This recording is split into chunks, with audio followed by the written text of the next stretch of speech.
विलास घुले प्रकरणावरून उद्या बीडमध्ये आक्रोश मोर्चा आहे. या मोर्चाला गुणरत्न सदावर्ते देखील उपस्थित राहणार आहेत. ज्यावेळेस आज जरांगेंना या मोर्चासंदर्भात प्रश्न उपस्थित केला तर हा निर्णय तपास जो आहे तो आता योग्य दिशेने चालेल असं जरांगे पाटलांचं वक्तव्य. आणि त्यानंतर माझ्यासोबत बाळासाहेब सानप आहेत. उद्या गुणरत्न सदावर्ते येत आहेत.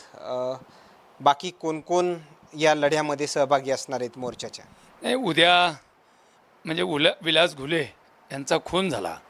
जवळपास 2 महिने झाले खून होऊन, आणि 2 महिने होऊनसुद्धा कुठल्याही प्रकारचा तपास झालेला नाही. 2 महिन्यामध्ये साध्या एक कागदावरसुद्धा सही मिळाली नाही किंवा असा तपास झाला आहे तसा तपास झाला आहे, आत्तापर्यंत कुठल्याच प्रकारचं काही मिळालं नाही. त्या कारणाने गेली 15-17 दिवस झालं विलास घुलेची आई, विलास घुलेचा भाऊ आणि विलास घुलेची पत्नी जिल्हाधिकारी बीडच्या समोर आमरण उपोषण करत आहे. आणि हे सगळं होत असताना एवढे दिवस होऊनसुद्धा सरकारचं झालेलं दुर्लक्ष, आणि ज्या पद्धतीने विलास घुलेकडं किंवा त्या कुटुंबाकडे बघितलं जातं, त्याच्यामुळं पर्याय म्हणून आम्हाला रस्त्यावरची लढाई लढण्याची सुरुवात केली. आणि हा आमचा मोर्चाचा उद्याचा पहिली सुरुवात आहे. त्या लढ्यातली मला वाटतं ही पहिली सुरुवात असेल आमची. उद्या येणाऱ्या काळामध्ये जे जे काही होईल ते त्याला सरकार जबाबदार असेल. आणि मी परत आव्हान करतो सगळ्यांना, सर्व समाज बांधवांना आव्हान करतो की विलास घुले या कुटुंबाला न्याय देण्यासाठी उद्या होणाऱ्या मोर्चामध्ये आपण ताकदीने सहभागी व्हावं ही विनंती. खरं तर ज्यावेळेस काही तासावर मोर्चा येऊन ठेपलेला आहे, मात्र त्या अगोदर बीडच्या पोलीस अधीक्षकांनी तुमच्यासोबत चर्चा, काही फोन कॉलवरून काही चर्चा वगैरे झाली का? कारण की नियमित अशा चर्चा वगैरे मोर्चाच्या अगोदर ते करतात. नाही, SP साहेबाचा तर फोन नाही, पण PI आमच्याकडे येऊन गेले, स्टेजपाशी येऊन गेले. मोर्चाची रूपरेषा आम्ही त्यांना सांगितली कशी असेल हे याच्यावर चर्चा झाली. पण SP साहेबाचा बिलकुल आमचा फोन नाही. शेख साहेब ॲडिशनल SP आहेत, त्यांच्याशी माझी चर्चा झाली. परंतु उद्या होणारा मोर्चा हा व्यापक असेल. लाखोच्या संख्येने त्या मोर्चात लोक सहभागी होणार आहेत. आणि उद्याच्या मोर्चामध्ये आदरणीय ॲडव्होकेट सदावर्ते साहेब आहेत, त्यांच्या मिसेस आहेत. आम्ही सगळ्या नेत्यांना आव्हान केलं आहे की तुम्ही घुले कुटुंबाला न्याय देण्यासाठी उद्याच्या मोर्चात सहभागी व्हा. खरं तर या अगोदर बरेच प्रकरण जे आहेत ते बीडमध्ये झाले. प्रत्येकाने सांत्वनपर भेटी देखील दिल्या. मात्र घुले कुटुंबियांच्या सांत्वन भेटी दरम्यान खूप कमी प्रमाणामध्ये महाराष्ट्रातील नेते आल्याचं पाहायला मिळते. आणि या हत्ये प्रकरणावरून नाही, काय होतं आहे, अल्पसंख्याक हा विषय वेगळा येतो आणि आम्ही कमी असतो आहे, वंजारी समाजात कमी आहे. पण सगळ्यात महत्त्वाची गोष्ट एक आहे याच्यामध्ये, आम्ही कमी जरी असलो तरी आमच्या ताकदीने आम्ही पुढं जातो.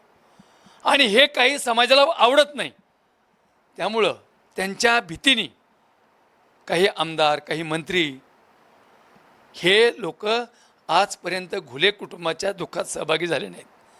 ही फॅक्ट आहे की एखादा भाऊ आला, खूप मोठा भाऊ आहे, मग त्या भाऊ आला तर आपल्याला चावन का? अशा प्रकारची जी भावना झाली ती भावना कुठेतरी थांबली पाहिजे. वंजारी समाज भला 1-1.5 करोड असेल महाराष्ट्रामध्ये, परंतु सक्षम आहे, हा समाज ताकदीचा आहे. आणि प्रत्येक जाग्यावर आमचे IAS IPS हजारो अधिकारी झालेत, याचं दुःख अधिक काही लोकांना वाटतं आहे. आणि ते सहन पण होत नाही. आणि ते सहन न झाल्यामुळं मग काहीतरी टॉर्चर करायचं, वेगळ्या भूमिका घ्यायच्या. हे सगळं होत असताना मी परत एकदा विनंती करेल की घुले कुटुंबाला न्याय देण्यासाठी उद्या 11 वाजता छत्रपती स्टेडियम या ठिकाणी 11 वाजता मोर्चा निघणार आहे. अण्णाभाऊ साठे चौक, छत्रपती शिवाजी महाराज आणि कलेक्टर जिल्हाधिकारी कार्यालय असं मोर्चाचं रूट असेल. मी सर्व बांधवांना, बहुजनांना, समाज बांधवांना आवाहन करेल, आपण एक गरीब जो 26 वर्षाचा मुलाचा खून केला त्याच्या कुटुंबाला न्याय देण्यासाठी आपण सगळ्यांनी यावं ही विनंती. आणि मी तर गृहमंत्र्याला माझं आव्हान आहे की साहेब, हा खून झाला, याच्यात अनेकाचे पार म्हणजे भविष्य मातीत जाण्याचं काम सुरू झालं आहे, जाती ते निर्माण होण्याचं काम चालू झालं आहे. परंतु मी राज्याच्या गृहमंत्र्याला आव्हान करेन, साहेब, ह्या घुले कुटुंबाकडं लक्ष द्या, वेळ द्या आणि त्या कुटुंबाला न्याय देण्याचं काम करा. हा जो अल्पसंख्याक आहे, हे जे 1-1.5 कोटी समाज आहे, एक सांगतो, हा समाज 98 ते 99% भारतीय जनता पार्टीला मतदान करतो.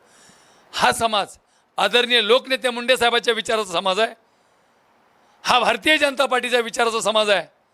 त्यामुळं 100% सांगतो की राज्याचे मुख्यमंत्री तथा गृहमंत्री या केसकडे लक्ष देतील. आणि जर CDRमध्ये नाव असेल किंवा माझं हेही म्हणणं आहे की एखादा FIR लिहिला गेला आणि त्या FIRमध्ये एक पुराणी जॉबमध्ये नाव आलं तर माझ्या माहितीस तो आजपर्यंत रेकॉर्ड आहे की पुराणी जॉबमध्ये नाव आलं की ते FIRमध्ये जातं, त्याची बेलच करून घ्यावं लागते. परंतु असं कुठल्याही प्रकारचं झालं नाही. माझं आव्हान आहे गृहमंत्र्यांना, तुम्ही सक्षमपणे पोलीस डिपार्टमेंट चालवताय, पण बीड जिल्ह्यामध्ये मला असं वाटतं कोणाच्या तरी इशाऱ्यावर हे बीड जिल्ह्यातले पोलीस अधिकारी नसत आहेत. त्यामुळे याच्याकडे तुम्ही गांभीर्याने लक्ष दिलं पाहिजे. ओके, धन्यवाद. या ठिकाणी पाहिलं गेलं तर या मोर्चा अगोदरच बाळासाहेब सानप यांच्या आलेल्या प्रतिक्रिया. मात्र उद्या गुणरत्न सदावर्ते हे कायद्याची भाषा नेमके या बीड प्रशासनासमोर काय बोलणार हेही पाहणं तेवढंच महत्त्वाचं ठरणार आहे. मात्र उद्याच्या काही 24 तासामध्ये कारवाईला काही घडामोडी घडत्यान का कारवाईच्या हेही पाहणं तेवढंच महत्त्वाचं ठरणार आहे. कॅमेरामॅनसोबत सूरज मीडिया बीड.